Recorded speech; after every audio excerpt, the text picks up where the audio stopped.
के बाद एक बार फिर स्वागत है आपका।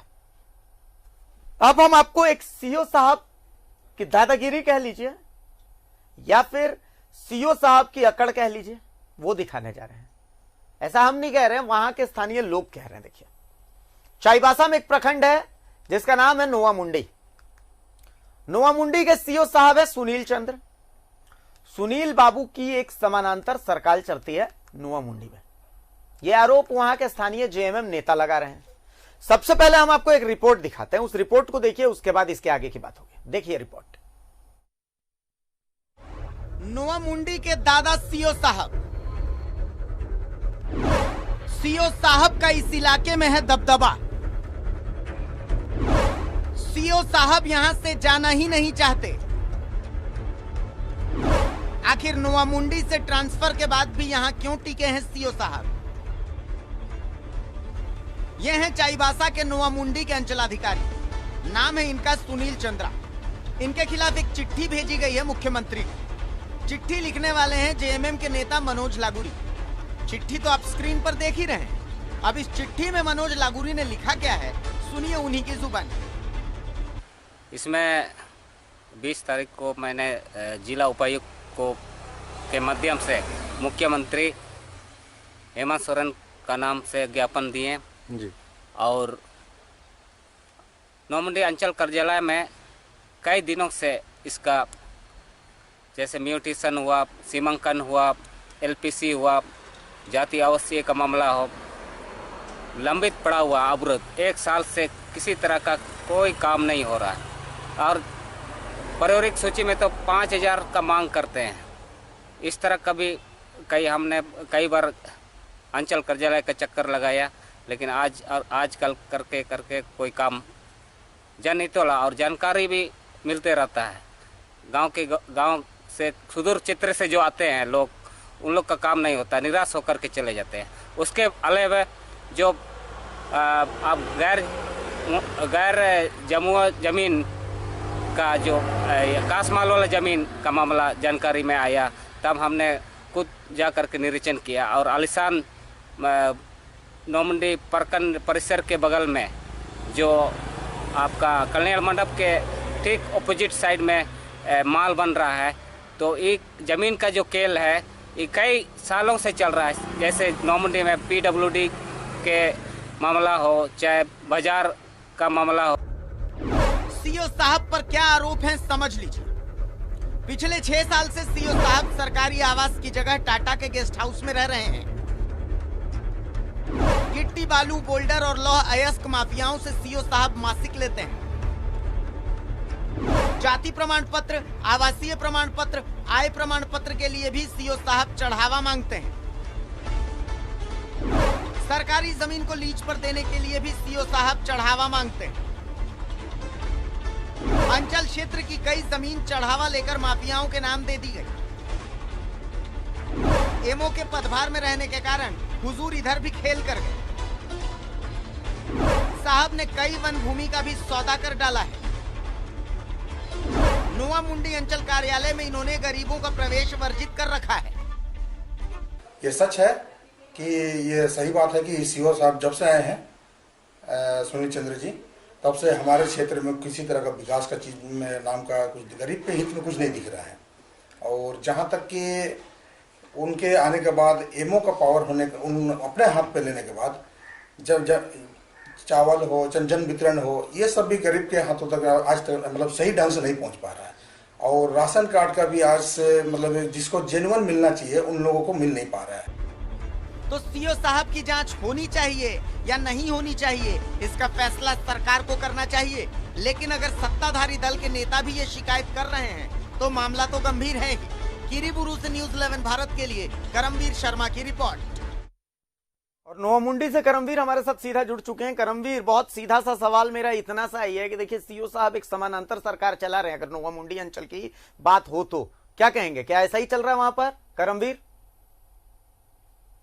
जी अभिषेक जी, मैं बताना चाहता हूं, यहाँ पे जो सीओ साहब का समानांतर सरकार जो चल रही है, बिल्कुल सही सवाल है ये और सही जवाब इनका भी मिलेगा।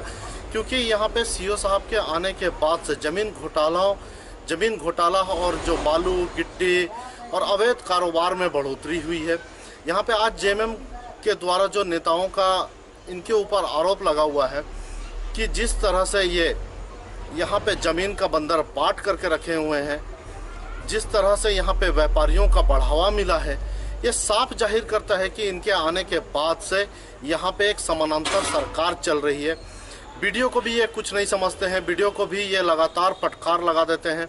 उसके बाद आप देख सकते हैं यहाँ पे कि व्यापारियों का आने के बाद से यहाँ पे कई लोग नए चेहरे और जमदा, बड़ा जमदा, किरीबरू, नोआमुंडी, इस सब क्षेत्रों में अवैध रूप से कई घरों का निर्माण हुआ है।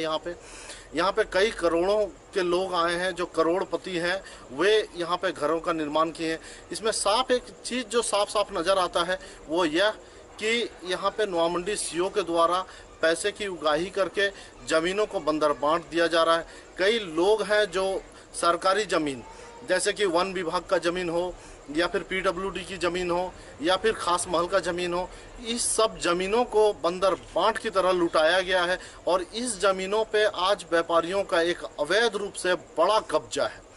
यहाँ पे करोड़ों की लागत से घरों का निर्माण किया गया है और जिस तरह से सीओ साहब का ऑफिस का कार्यालय का जो कार्यभार है, वहाँ पे भी मैं बताना चाहता हूँ आप लोगों को कि यहाँ पे जो है ये बड़े बड़े लोग सब अच्छा कपड़ा पहने हैं तो ही आपको एंट्री मिलेगी। अगर गरीब हैं, आप कमज़ोर हैं, आप दबे कुचले आदमी हैं तो आपको सीओ साहब से बात करने का मौका नहीं मिलेगा यहाँ पे, बल्कि आपको बड़े बाबू या कर्मचारी जो सीओ साहब के ऑफिस में बैठे रहते हैं उन लोगों से ही आपको बात करके उन लोगों के द्वारा ही समाधान किया जाता है।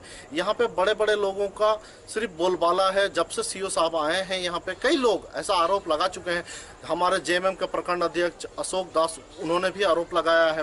जेएमएम के मीडिया प्रभारी नोआमुंडी प्रखंड के, उन्होंने भी आरोप लगाया है कि यहाँ पे गिट्टी बालू करमवीर एक सवाल मेरा है। करमवीर एक सवाल मेरा है।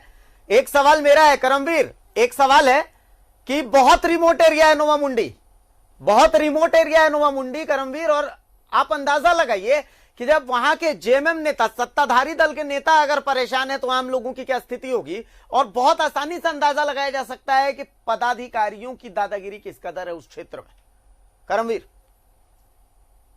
जहां तक इनका सत्ताधारियों के द्वारा जो आरोप लगाया गया वो कहीं ना कहीं हो सकता है सही हो, और यहाँ पर सिर्फ जेएमएम पदाधिकारियों के द्वारा ही नहीं, यहाँ पर बाकी दलों के नेता भी आरोप लगाते हैं। हालांकि मैं उनसे बात करने का कोशिश किया हूं, लेकिन वे लोग आज किसी न किसी कारणवश से वो बाहर थे, उनसे बात नहीं हो पाई है। लेकिन बहुत जल्द उन्होंने भी कहा है मुझे कि वो अपना स्टेटमेंट देंगे और लोगों तक इनके कार्यशैली को पहुंचाएंगे। और उनके द्वारा जो आरोप लगा है आज कि एक मतलब गुंडागर्दी या तानाशाही का रूप लिए हुए सीओ, तो बिल्कुल सही है ये आरोप। क्योंकि आज मैं बता देना चाहता हूँ आप लोगों को, अपने न्यूज़ 11 के दर्शकों को, कि सीओ साहब पिछले लगभग 3 वर्षों से टाटा टिस्को के अतिथि गृह, जहाँ पे कि पैसा दे करके अतिथि गृह में रहना होता है, वहाँ पे बिना किसी पैसे के वो 3 वर्षों से बने हुए और अतिथि गृह को अपना आवास बना करके रखे हुए। यहाँ लोगों को अगर उनको मिलना होता है तो अतिथि गृह में वो मिल नहीं सकते क्योंकि टाटा टिस्को के अधीन आता है। टाटा टिस्को के अतिथि गृह 3 में वो 6 नंबर कमरा जहाँ पे सीओ साहब रहते हैं, जहाँ पे विगत 3 वर्षों से वो रह रहे हैं, और ऐसा सिर्फ इसलिए क्योंकि उनकी दादागिरी। और जहाँ तक टाटा टिस्को का सवाल है तो उनके भी कई ज़मीनों का मामला है जिसकी वजह से उनको यहाँ पे बसाया गया है, उनको यहाँ पे रखा गया है, और इन मुद्दों को ना उठा दें इसलिए सीओ साहब को ये फैसिलिटी दी गई है। आज लोगों का मानना है कि टाटा टिस्को का दामाद हैं सीओ साहब, इसलिए उनको यहाँ पे रखा गया है। और जहाँ तक गुंडागर्दी का, तो हाँ मान सकते हैं इसको गुंडागर्दी, क्योंकि अगर वो बिना पैसा का यहाँ पे रह रहे हैं तो अपने आप में कई सवाल खड़ा कर रहा है। और जहाँ तक ज़मीन का बात है तो कई ज़मीन माफियाओं के द्वारा आज भी, जैसे हमने पेश किया है कि खास महल का जो ज़मीन है, नोआमुंडी हो चाहे जमदा हो, बड़ा जमदा हो, यहाँ पे विगत वर्षों में सरकार के द्वारा इन लोगों को कुछ जमीन दी गई थी, लेकिन उन जमीनों की वसूली नहीं की गई, बल्कि उनको बसाया गया है, उनको रहने दिया जा रहा है। उनको रहने देने के साथ साथ वहाँ पे उनसे वसूली की जाती है। उनसे ये कहा जाता है कि अगर आप पैसे नहीं देंगे तो आपको यहाँ से हटा दिया जाएगा। इस तरह से लगातार इस क्षेत्र में आप वन भूमि में भी जाएं तो सारंडा में रातों रात कई गांव बसे हैं, जिसमें भी सीओ साहब का देन है। इस तरह का कई मामला अगर जांच करना है तो जांच करें। आज जिस तरह से अशोक दास ने कहा कि वो मुख्यमंत्री से इस चीज़ की जांच करवाएंगे और जांच करने के बाद कड़ी कार्रवाई की बात, तो हम लोग न्यूज़ 11 भी चाहता है कि वो जांच हो और सच सामने आए। जी बिल्कुल अभिषेक जी, बहुत शुक्रिया कि आप जुड़े हमारे साथ। करमवीर हमारे साथ जुड़े हुए थे। करमवीर, बिल्कुल कार्रवाई तो होनी ही चाहिए, क्योंकि जिस तरीके की बात सामने आ रही कि भाई सीओ साहब जो है एक पैरेलल सरकार चलाते हैं, वहां पर सीओ साहब पर आरोप है कि सीओ साहब जो हैं वो टाटा के गेस्ट हाउस में रहते हैं। सीओ साहब पर आरोप है कि वो वहां पर चाहे वो लौह तस्कर हों, चाहे वो जमीन माफिया, उन सब से उनके अच्छे संबंध हैं। सीओ साहब पर चिट्ठी लिख करके जेएमएम के एक कार्यकर्ता है मनोज लागूरी, उन्होंने आरोप लगाया है कि भाई सीओ साहब चाहे जमीन का नेचर कैसा भी हो, एलपीसी निर्गत कर देते हैं, बस आपकी जेब में पैसे होने चाहिए। सीओ साहब पर आरोप है कि सीओ साहब अगर गरीब आदमी है तो उससे मुलाकात नहीं करते, अगर आपके कपड़े चकाचक हैं तभी आपसे मुलाकात हो सकेगी। तो सीओ साहब, आपको तो ये जवाब देना चाहिए, आपको जवाब देना चाहिए कि आप पर ये आरोप क्यों लगाए जा रहे हैं। आपको यह भी जवाब देना चाहिए कि क्या आप टाटा के गेस्ट हाउस में रहते हैं, अगर रहते हैं तो इसके एवज में आप टाटा को क्या प्रोवाइड करते हैं, क्या देते हैं आप टाटा को। लौह अयस्क तस्करों से आपका क्या लेना देना है, भूमाफियाओं से आपका क्या लेना देना है, आपने कितने भूमाफियाओं पर कार्रवाई की या नहीं की, ये तमाम चीजों को साफ आपको करना चाहिए। तो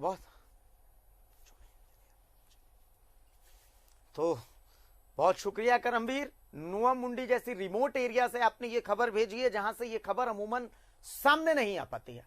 वहां के लोग अगर चाहते भी हैं तो उनकी आवाज रांची तक पहुंच नहीं पाती है, लेकिन हमारी कोशिश ये है कि उन क्षेत्रों की आवाज हम सरकार तक पहुंचाएं जिन क्षेत्रों की आवाज पहुंच नहीं पाती है बहुत दूर।